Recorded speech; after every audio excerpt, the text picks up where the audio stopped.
না আছে কোনো প্রিজারভেটিভ, না আছে কোনো কালার। রোদে দেওয়ার ঝামেলা ছাড়াই আজকে কাঁচা আমের এই আচারটা আপনাদের সাথে শেয়ার করে নেব। টক ঝাল মিষ্টি এই আমের আচারটা বাড়ির কিন্তু সকলেরই প্রিয়।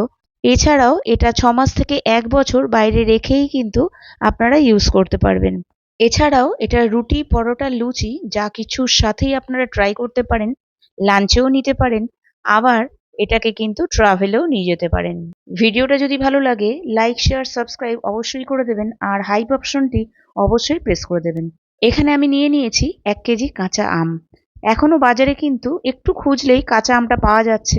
ভাবলাম কাঁচা আমের আচারটা যখন বানাবোই আপনাদের সাথে শেয়ারই করে নিই। কাঁচা আমটাকে প্রথমে খুব ভালো করে আমি ধুয়ে নিয়েছি।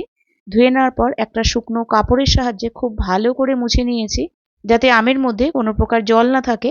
এরপরে আমের খোসাগুলোকে একটা পিলারের সাহায্যে খুব ভালোভাবে ছিলে নিচ্ছি।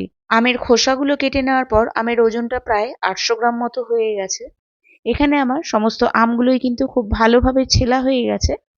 এরপরে আমগুলোকে আমি গ্রেট করে নেব।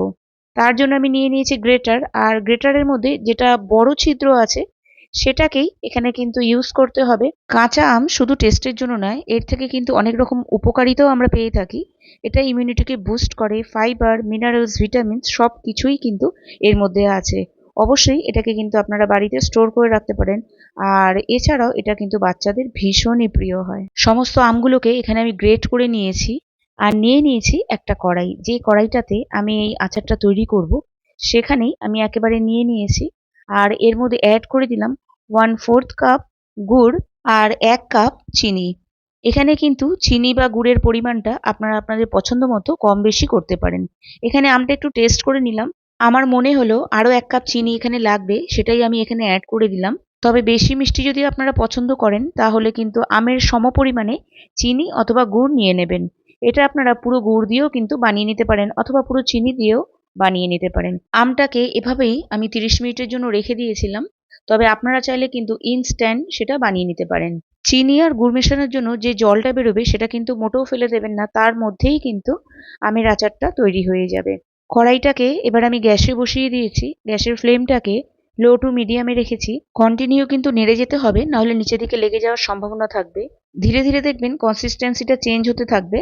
আর প্রায় 8 থেকে 10 মিনিট হয়ে গেছে। এই সময় এটাকে চটপটা বানানোর জন্য এর মধ্যে আমি অ্যাড করে দিলাম half teaspoon regular salt, half teaspoon black salt, half teaspoon হলুদ, হাফ টিস্পুন কাশ্মীরি লাল লঙ্কার গুঁড়ো, আর হাফ টিস্পুন চাট মশলা। সবকিছুকে খুব ভালো করে মিক্স করে দিতে হবে, আর ওয়েট করতে হবে আরো কিছুটা গাঢ় হওয়ার জন্য। আমের আচারের কনসিস্টেন্সিটা এতটাই হতে হবে যে চিনি সিরাপটা কিন্তু কোনো প্রকার এক তার তৈরি হবে না, একটা চটচটে আচার আমাদের তৈরি হয়ে যাবে। মানে হাতে নিলে বেশ একটা চটচটে ভাব থাকবে। ততক্ষণে আমের চাটনির জন্য একটা মশলা তৈরি করে নেব। এখানে আমি নিয়ে নিচ্ছি হাফ টিস্পুন গোটা ধনে, হাফ টিস্পুন গোটা জিরে, 1/4 টিস্পুন কালো জিরে, 1 টিস্পুন মৌরি, 1/4 টিস্পুন আজওয়াইন, 1/4 টিস্পুন মেথি। সবকিছুকে আমি একটা প্যানে দিয়ে দেবো, আর গ্যাসের ফ্লেমটাকে লোতে রেখে এখানে আমি মশলাগুলোকে রোস্ট করে নেব। এর মধ্যে অ্যাড করে দিলাম দুটো লাল শুকনো লঙ্কা। 20 থেকে 30 সেকেন্ডের মধ্যেই দেখবেন হালকা খুব সুন্দর একটা গন্ধ বেরিয়েছে। তখন কিন্তু বুঝে যাবেন আপনাদের মশলাটা কিন্তু একদম রোস্ট হয়ে গেছে।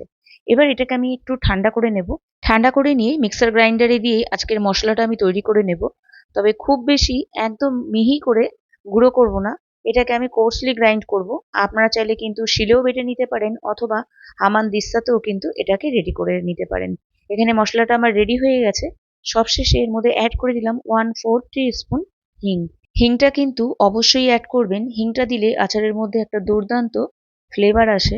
এদিকে আচারটাও কিন্তু হয়ে গেছে, আচারটা বেশ গাঢ় হয়ে গেছে। মশলাটা তৈরি করার সময়ও কিন্তু আমি মাঝে মাঝে নেড়ে দিয়েছি।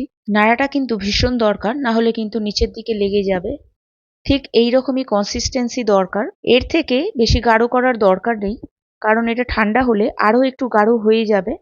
এরপর এখানে আমি মশলাটা অ্যাড করে দিচ্ছি। যে মশলাটা রেডি করে রেখেছিলাম ওটার থেকে 2 টিস্পুন মশলা আমি এখানে অ্যাড করে দিলাম। আপনারা চাইলে কিন্তু পুরো মশলাটাও অ্যাড করতে পারেন। আমের আচার কিন্তু একদম রেডি। এটাকে আপনারা 6 মাস থেকে 1 বছর বাইরে রেখেই ব্যবহার করতে পারেন। আপনারা কিন্তু এই আচারটাকে যে কোনো এয়ারটাইট কন্টেনারে স্টোর করে রাখতে পারেন, তবে দেখবেন কন্টেনারটা যেন একদম পরিষ্কার পরিচ্ছন্ন আর ড্রাই হয়। আর আচারটা দীর্ঘদিন ভালো রাখার জন্য যখন এটা ব্যবহার করবেন তখন কিন্তু একদম পরিষ্কার পরিচ্ছন্ন চামচ দিয়ে ব্যবহার করবেন। আর আচারটা তৈরি করার সময় কোনো প্রকার জল ব্যবহার করবেন না। আমের যে জলটা বেরোবে সেটা দিয়েই কিন্তু আচারটা তৈরি হয়ে যাবে। এই কয়েকটা স্টেপ ফলো করলেই কিন্তু আচারটা দীর্ঘদিন ভালো থাকবে। আচারটা তৈরি হওয়ার পর আর কিন্তু বেশি দেরি করা যাবে না। আমি এখানে বানিয়ে নিচ্ছি ঘিতে একটা মশালা আটা লাচ্ছা পরাঠা। যদি কখনো ট্রাই না করে থাকেন তাহলে একবার এইভাবে আচারটাকে ট্রাই করে দেখবেন, দুর্দান্ত লাগে। এটা কিন্তু আপনার লুচি পরোটা যা কিছুর সাথেই ট্রাই করতে পারেন। জ্যামের মতো করে ব্রেডের সাথেও কিন্তু ট্রাই করতে পারেন। বাড়িতে যদি কখনো সবজি না থাকে অথবা যদি কখনো রান্না করতে না ইচ্ছা করে বা কোথাও যদি যাওয়ার খুব তাড়া থাকে, তখন কিন্তু আপনারা এইভাবে যে কোনো রুটি পরোটা বা লুচির সাথে কিন্তু ট্রাই করতে পারেন। বাচ্চাদের লাঞ্চ বক্সেও কিন্তু এটা দিতে পারেন। আজকের রেসিপি আপনাদের কেমন লাগলো অবশ্যই কমেন্ট বক্সে একটা কমেন্ট করে জানাবেন। আজকে তবে এই পর্যন্তই, আবার দেখা হবে আরেকটি নতুন রেসিপির সাথে। ভালো থাকবেন, সুস্থ থাকবেন। Bye bye.